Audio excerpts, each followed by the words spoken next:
अक्सर ऐसा होता है कि आपके सीनियर ने आपको कुछ करने के लिए कहा, but due to some distraction आप उनकी बातों को सही से सुन नहीं पाते। पहली गलती तो आपकी ये है।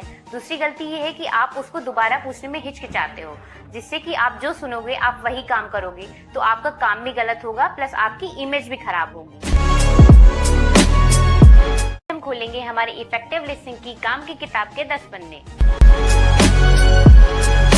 तो हमारा पहला पन्ना है पे अटेंशन। इसका मतलब है कि जब भी आपको सामने वाला कुछ बता रहा है तो आप उसकी बातों को ध्यान से सुनिए, जो भी डिस्ट्रैक्शंस है उसको अवॉइड करें। फॉर एग्जाम्पल, अगर आपका टीम मेंबर कोई न्यू प्रोजेक्ट डिस्कस कर रहा है तो आप अपना फोन साइड में रख दीजिए और जो भी वो बता रहा है उसकी बातों को ध्यान से सुनिए और उस पर फीडबैक दीजिए। तो हमारा दूसरा पन्ना है शो एम्पैथी। इसका मतलब है कि जब भी सामने वाला आपको कुछ बता रहा है या अपनी कोई प्रॉब्लम बता रहा है तो आप उसकी बातों को ध्यान से सुनिए, उसको समझने की कोशिश करिए और उसको एम्पैथी दिखाइए।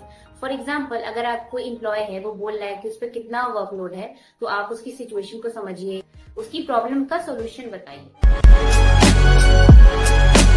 तो हमारा तीसरा पन्ना है अवॉइड इंटरप्टिंग। इसका मतलब है कि जब भी सामने वाला कुछ बता रहा है या अपने थॉट्स एक्सप्रेस कर रहा है तो आप उसको डिस्टर्ब मत करिए। फॉर एग्जाम्पल, अगर आपको कोई कलीग अपने न्यू आइडियाज या थॉट्स रख रहा है किसी मीटिंग में, तो आप उसको कुछ ऐसा मत बोल दीजिए कि वो नर्वस हो जाए या अपने थॉट्स एक्सप्रेस करने में हिचकिचाए। चौथा पन्ना है मेंटेन आई कांटेक्ट। इसका मतलब है कि जब भी स्पीकर कुछ बता रहा है या मीटिंग्स में कुछ बता रहा है तो आप अपना आई कांटेक्ट मेंटेन रखिए।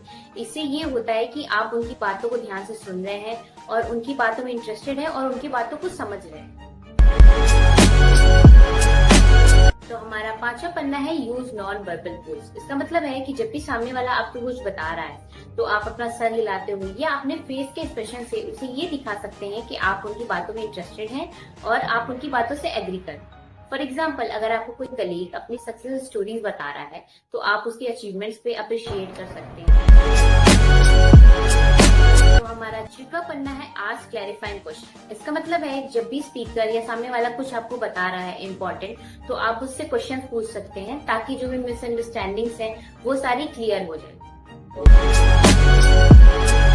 हमारा सातवां पन्ना है अवॉइड प्रेजुडिस और बायस। इसका मतलब है कि जब भी सामने वाला आपको कुछ इंपॉर्टेंट इन्फॉर्मेशन दे रहा है तो इन केस मान लीजिए आपके अंदर उसको लेके कोई निगेटिव ओपिनियंस है या कोई निगेटिव थॉट्स है, तो उसको साइड में रख के वो जो बता रहा है उसको ध्यान से सुनिए और उस पर फीडबैक दीजिए।